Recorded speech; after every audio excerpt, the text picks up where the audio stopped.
Good evening, visitors. Welcome to the Australian War Memorial's last post ceremony. My name is Jared Pratt, and joining us today from the Royal Australian Navy is Seaman Alama Thompson.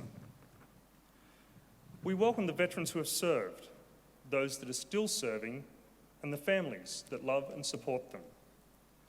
We acknowledge the members of RSL and Services Clubs Association, RSL Victoria and RSL Queensland, who are watching the broadcast of this ceremony from across Australia. During this evening's ceremony, wreaths will be laid at the base of the pool of reflection by visitors and students on behalf of the following schools. From Victoria, Wesley College Secondary Department, Elstonwick. And from Western Australia, Ashdale Secondary College, Darch. If able, please stand and join in singing the National Anthem.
Students, please be seated. The Australian War Memorial was the vision of Charles Bean, Australia's First World War official historian. Bean landed with the Australian troops on Gallipoli and stayed with them at the front through until the end of the war. The idea of this national memorial and museum came to him at Pozières, France, in the depths of the bloody fighting of 1916.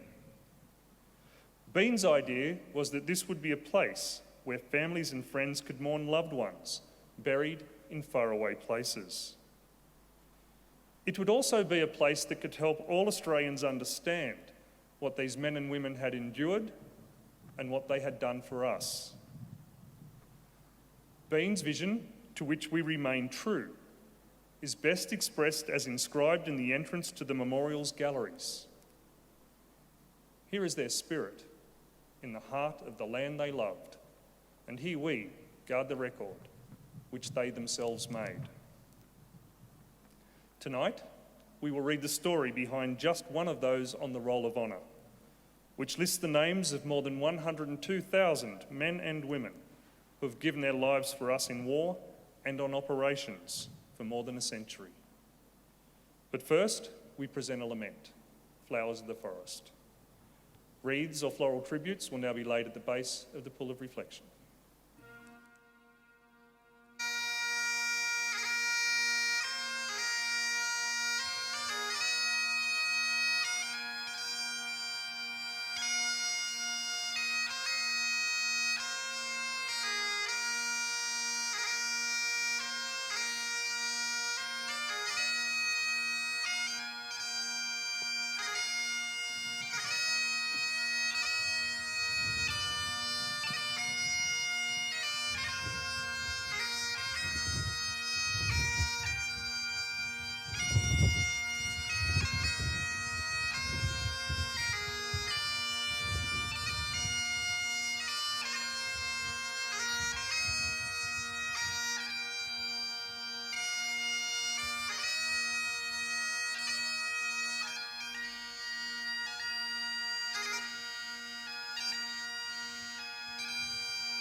Private Thomas Alfred Dearlove.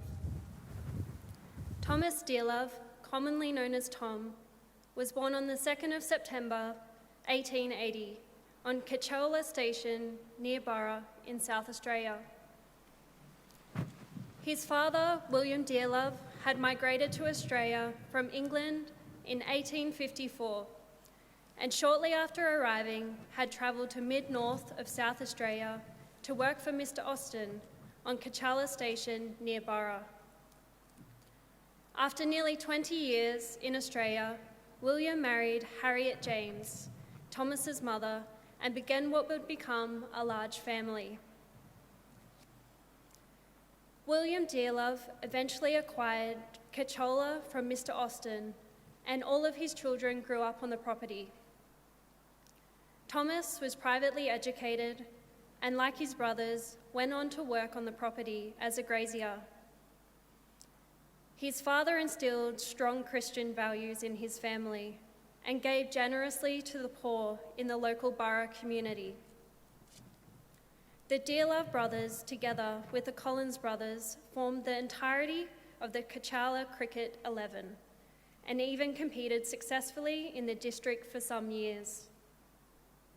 Thomas was known as the stonewaller of the team. He also played cricket for the Tarawi Cricket Club and was a member of the town's rifle club.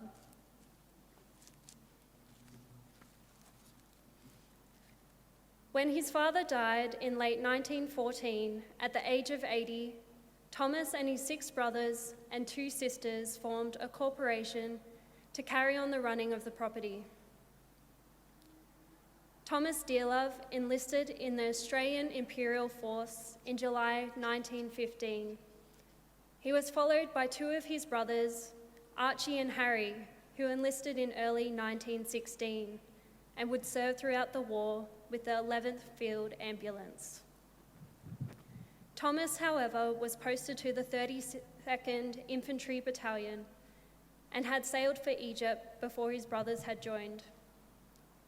He fell ill in Egypt and spent some time in hospital with an infected leg before being sent to France in late June 1916.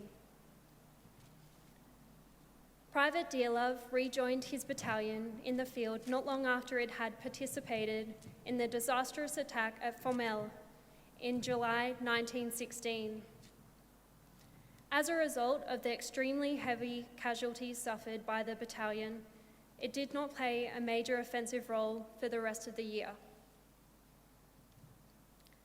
Throughout 1917, the 32nd Battalion played a secondary role, following up the German retreat to the Hindenburg Line and protecting the flank of the Bullecourt operations. Dearlove had been promoted to Lance Corporal in mid-1917, but reverted to the rank of private at his own request.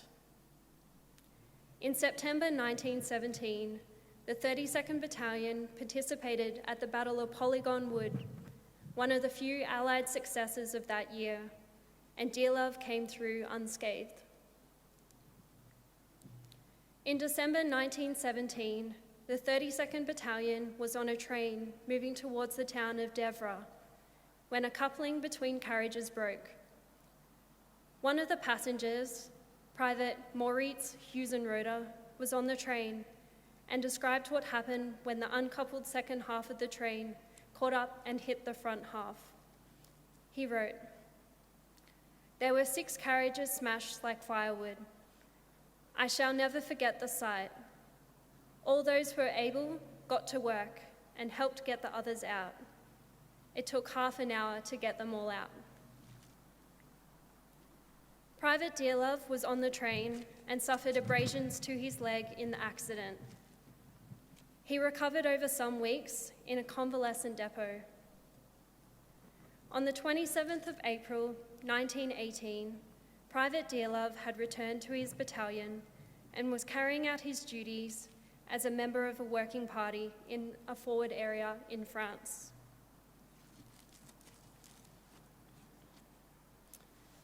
A high explosive artillery shell burst near the party and a fragment struck Dearlove in the heart. He was killed instantly, reportedly without any apparent pain. Private Thomas Dearlove was buried in a nearby cemetery at Versursum, but after the war, his remains were reinterred into the Villas Brentona military cemetery, where he lies today under the words, "Greater love hath no man than to lay down his life for his friends." He was 37 years old.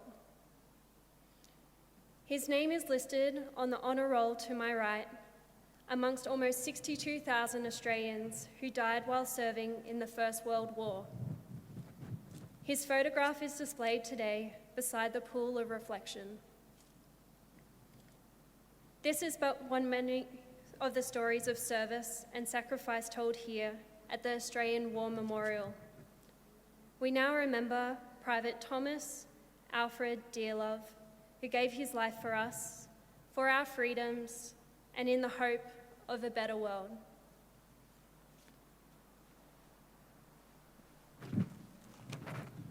Please stand for the reading of the ode and the sounding of the last post.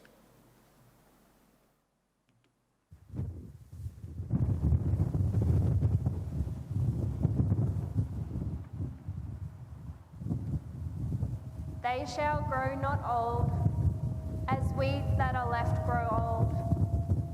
Age shall not weary them, nor the years condemn. At the going down of the sun, and in the morning, we will remember them. We will remember them.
Lest we forget.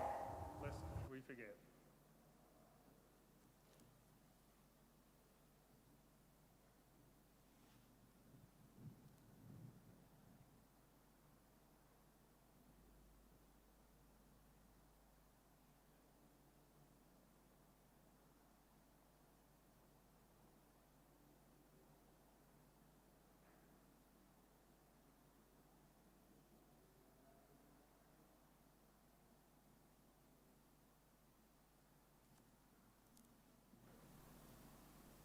We leave you this evening with the words of the memorial's founder, Charles Bean.